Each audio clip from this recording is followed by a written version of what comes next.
Hi, welcome to HB RV Lifestyle, the podcast. I'm the host, the Honey Badger, here to give it to you straight and transparent about the RV business, as well as other things. This weekend was pretty busy at the dealership I've been helping.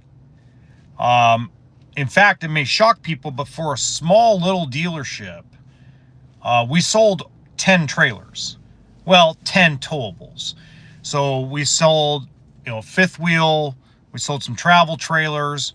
We sold a used one. We sold 9 new ones. It's been very, very busy. Evening, Theo. It's been very, very busy at the dealership I'm working at versus other dealerships in Northern California and Southern California that are not doing so well. Okay, so most people know if you live in California, you live anywhere on the West Coast in general, Nevada, Arizona, Oregon, Idaho, you know the absolute words that every dealership hates to hear. Best RV. Okay, and the reason why people hate hearing that word, good evening, Paul, those words is because that's a dealership that has 1,200 units in stock, sells mostly over the internet, cheap pricing, bad reviews, and no matter how bad the people at that dealership treat people, people still keep going back to them because of price. So what I was talking about to a lot of dealerships that talk to me is, why are you fighting that?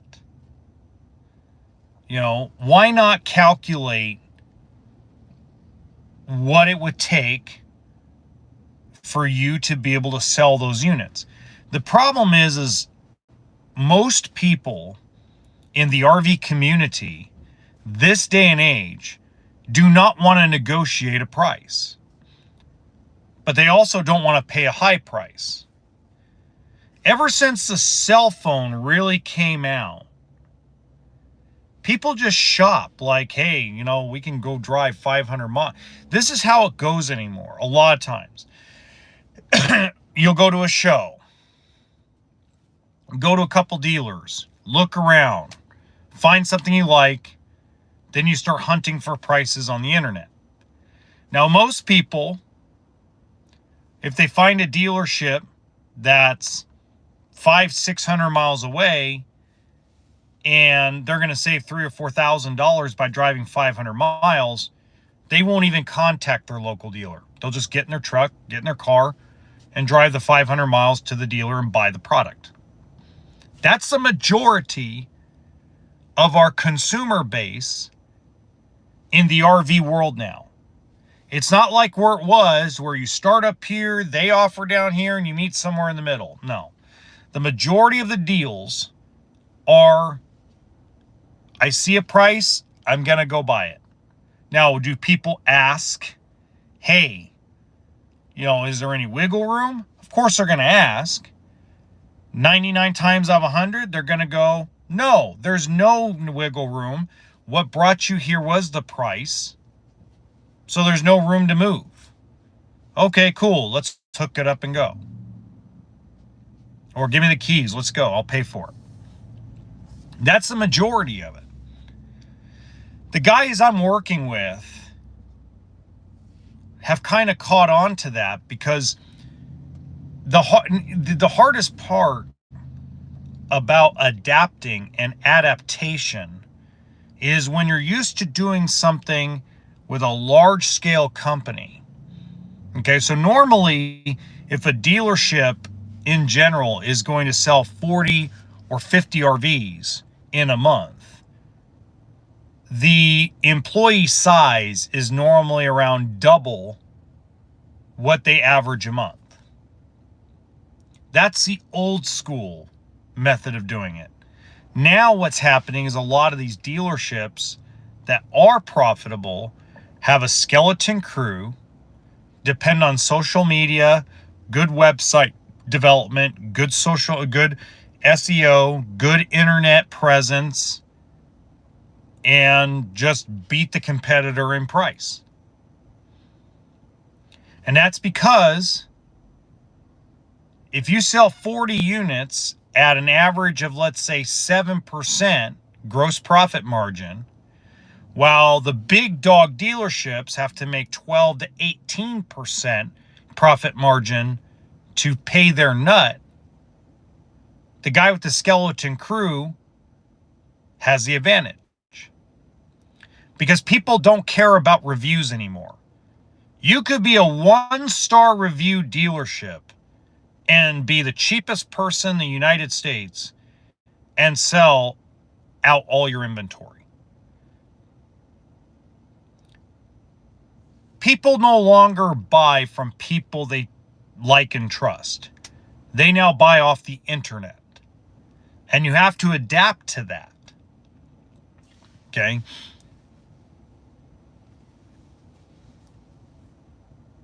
Now, I don't believe in that. That's not my philosophy.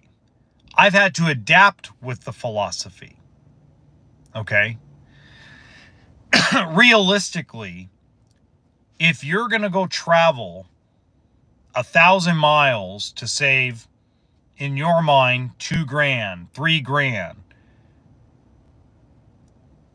did you take into consideration how much more the dealership paid for it to have it shipped from Indiana? Did you take in consideration the fuel, your time, safety? And did you take into consideration that you have no one to service that unit besides yourself? Thank you, Dakota. So one of the things that I always tell people is, if, let's say, we're going to use Florida as an example. Florida is a really big RV market. So you drive to Ohio, you drive to Cleveland, or you drive to Michigan because it's $2,000 less. Well, how much of that in fuel and tolls? How much fuel coming back? You know, what's the risk?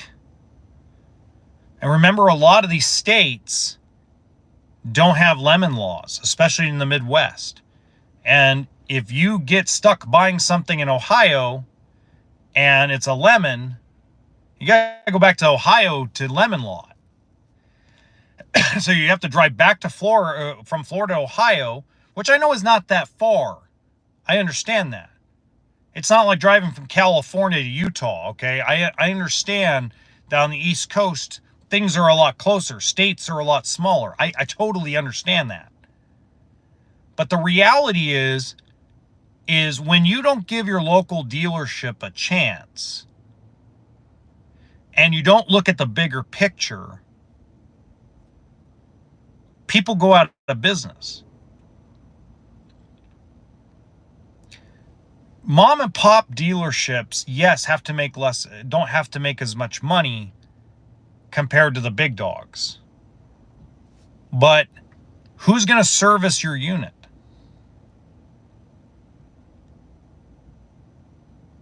Who's going to sit there and help you with the warranty work?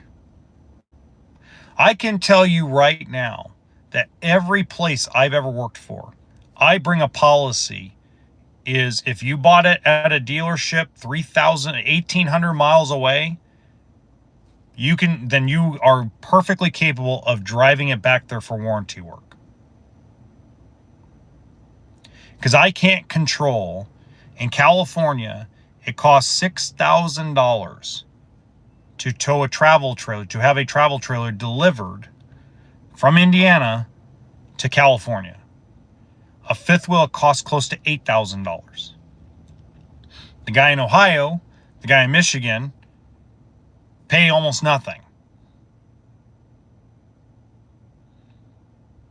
So if you're not, by the way, in California, we pay more for trades than every other state, because we understand that it costs more in California and Florida and South Texas and Western Washington and et cetera, and et cetera, and et cetera, to have this stuff shipped out.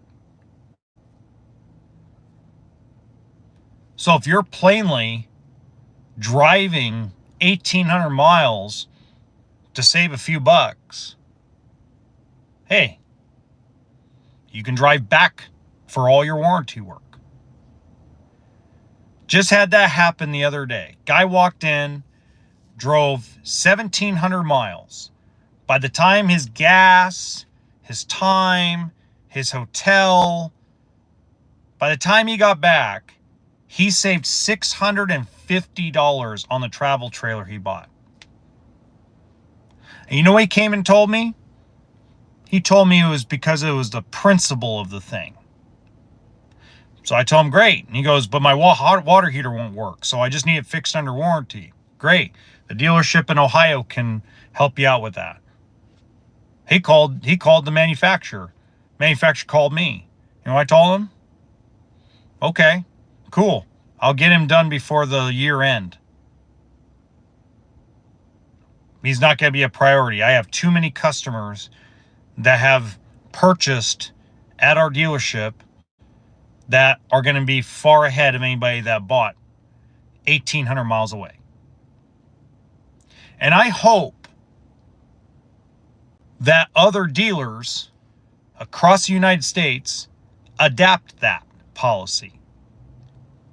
Now, Camping World won't, because Camping World does in a way. If you didn't buy from a Camping World, most of the time they're not going to service your unit under warranty. Now, you could pay to have it serviced and then try to get reimbursed by the manufacturer. That Gentle Stone, I will agree with that. 1,000%. I will agree with that. There's a lot of people that travel to California to buy their RVs, their trucks. They know they're going to spend a little bit more money, but California has the strongest lemon law in the United States. By far. That's why we get a lot of folks that travel from places like Montana, East Texas, New Mexico. They come here because our lemon law is very strong. So I 100% understand that. But at the same time, if you're at a local dealer and you buy the product from your local dealer, a lot of times, especially if you live in a small town, your local dealer is going to make sure you're taken care of. And that's a common story. Especially in places like Louisiana, Kentucky, where there may be 1 million total people that live in a state. You know, you look at places like Wyoming, you know, Montana. So it's something that you have to consider when doing this. It's the same thing that I talk about with slide-in truck campers. Everybody's trying to screw over the government all the time. Okay? Now, am I the sales tax police? Absolutely not. But I will be the voice of reason. And the voice of reason is this. It's a catch-22. I tell people this all the time. A company in California or Nevada or Washington State or Utah and even parts of Arizona, they don't carry truck campers because people who buy them are always trying to find a way to avoid paying sales tax on them. So the dealer goes out of their way to carry the inventory, which is at a cost. It costs the dealership that's carrying these truck campers money to have them in stock so you can come and look at them. And then you're going to say, no, I know you're going to match the price, but I don't want to pay sales tax. So I'm going to go to Oregon. I'm going to go to Montana. I'm going to go to South Dakota.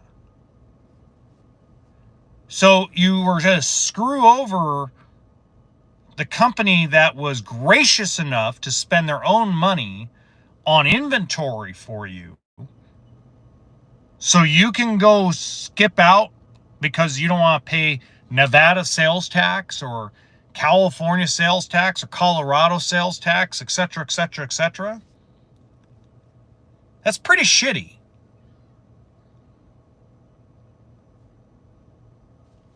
I understand people don't like government.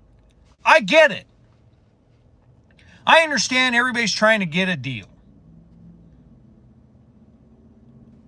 But you know what you do when you do that? You now prevent future people. Because I'm going to tell you what happens.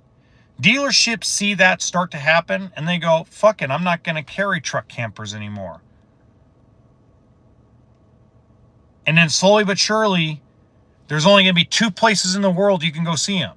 So now you got to drive 16, 20, 22 hours to go shopping and look, 20, 22 hours back home because you're not ready yet, because you got to do your homework and your research. I've watched companies throughout the entire United States give the middle finger to everybody and say, fuck it, I'm not carrying truck campers. I'm not going to put up with the dickheads that buy them. I know that sounds harsh. See, I bash manufacturers and consumers at the same time, because consumers overall can sit back and have hypocrisy written all over their forehead. I want dealers to carry truck campers, but I don't want to pay sales tax.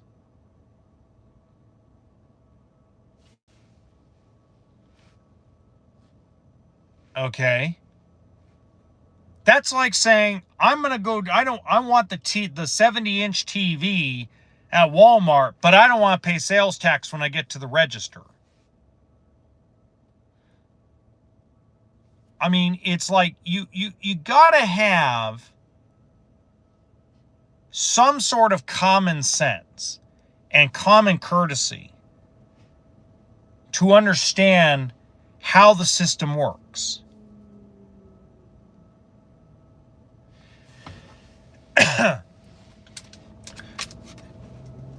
The Overland community just needs to have a come to Jesus with themselves. And that's the other thing we're going to talk about tonight too. They need to come to Jesus with themselves, that not everything is negotiable. And if you want somebody to carry products so you can see them, then buy them from that company. Especially if they're priced right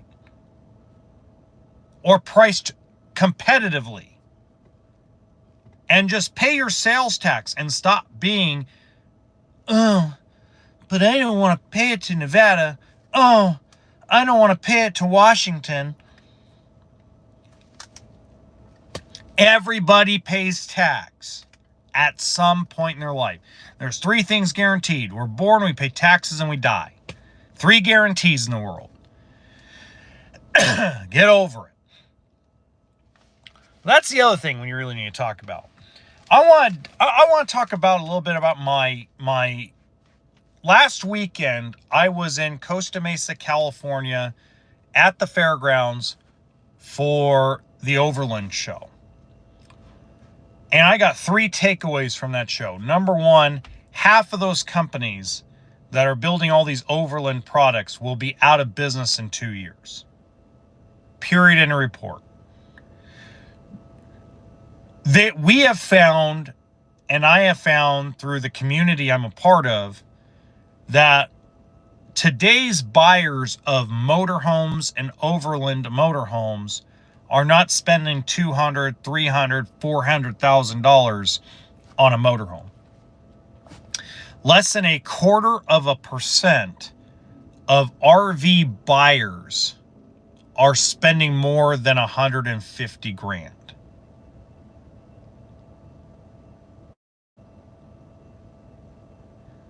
Theo, that's exactly right. There you go. Spot on. Spot on. That's my first takeaway. My second takeaway is for the guys that are doing these like pop-up backpack Overland stuff for a truck, slide-in truck can, the specialty items. I'm not talking about your generic manufacturer. I'm talking about specialty stuff for like the Maverick, the Tacomas, the Ford Rangers. Scout campers is an example of that. Okay. These guys set up their business model not for a quote unquote deal. So when you go to these Overland expos, these folks set up a price that is fair and completely completes the minimum profit they have to make money. So when you walk in with your your fake big third leg, acting like you're a swinging dick, oh, I'm going to go get a deal today. That's not how those expos work. It works more like buying a pair of Levi's or a pair of jeans at Ross or Nordstrom Rack. It's like going up, there's a discounted price. That's it. You're done.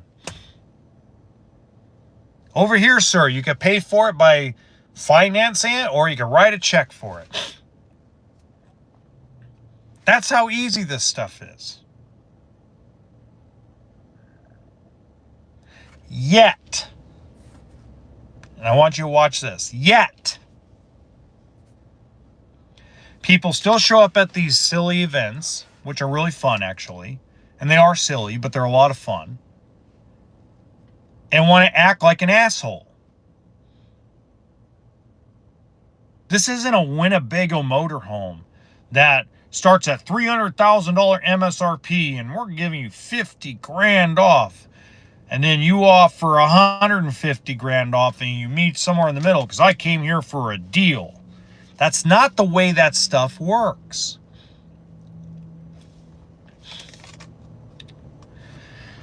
When they go to an expo, they offer you a $500 rebate, $750 discount, $1,000 cash back. It's not a negotiation. It is a set price. That's the end.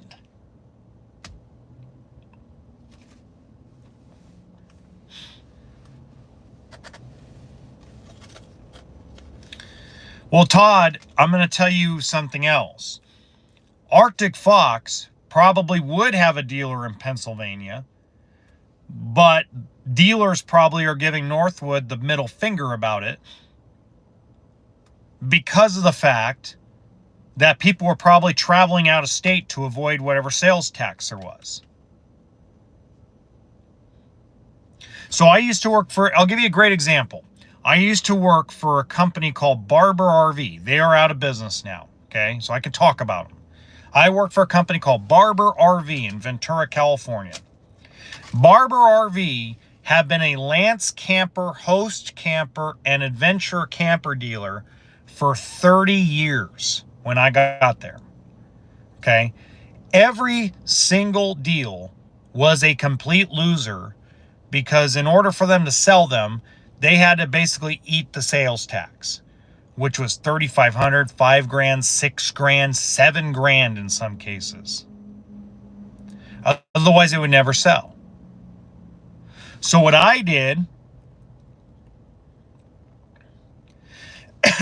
yes, because what? Let me finish, Todd, and you'll understand. Because the travel trailers and fifth wheels are different. They have real VIN numbers, and you have to generally, with a travel trailer and a fifth wheel, you have to go register it with a Department of Motor Vehicles. In most states, you don't have to register a truck camper. There's not even a title to them most of the time. Okay, so at Barber RV with Lance Campers calls me one day and goes, "Hey, why aren't you guys ordering the entire lineup? People are asking for them." I told them plain and simple, go F yourself. We lose money every time that we sell one because the folks drive 17 hours to the dealer in Oregon to avoid the sales tax. So what happened is we carried Lance travel trailers, but we never carried the truck campers ever again.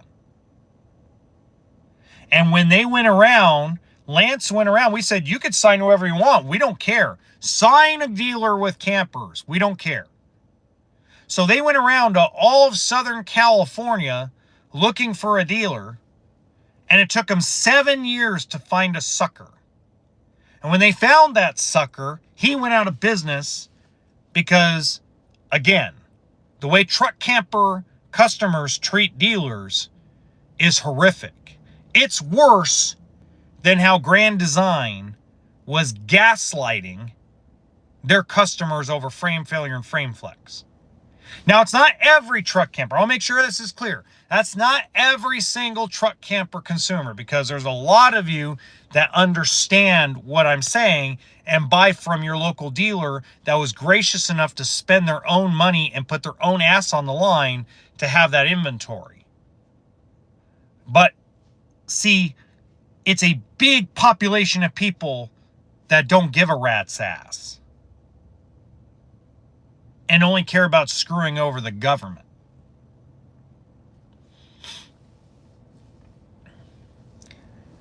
That may be true. That might be complete BS, Todd, because generally, if you could carry the fifth wheels and the travel trailers, you can carry the truck campers.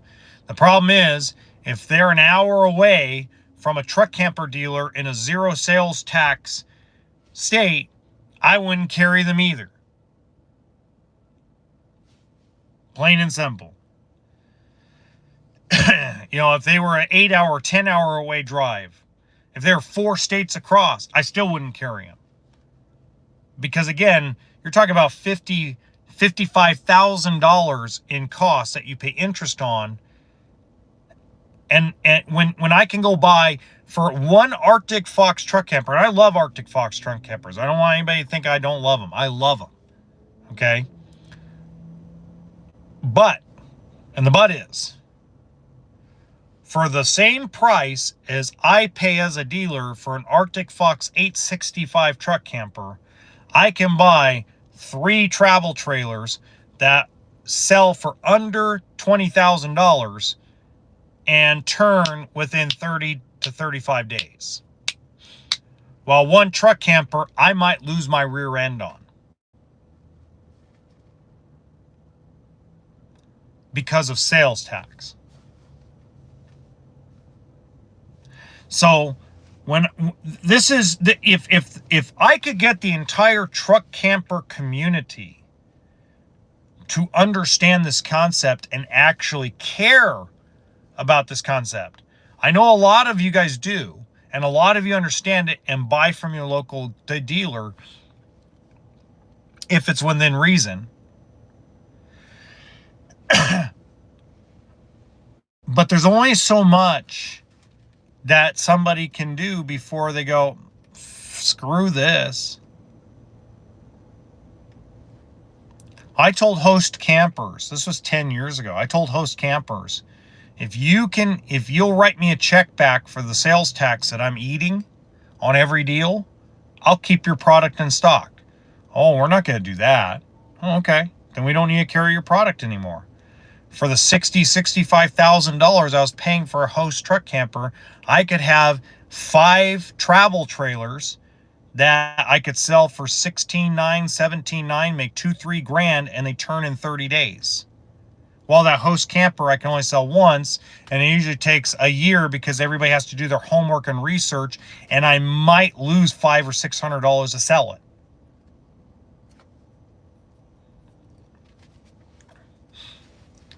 So that's kind of where things kind of sit in that realm. Okay. So anyway, that's all I have for this evening. You guys have a great night. Enjoy the rest of your Sunday.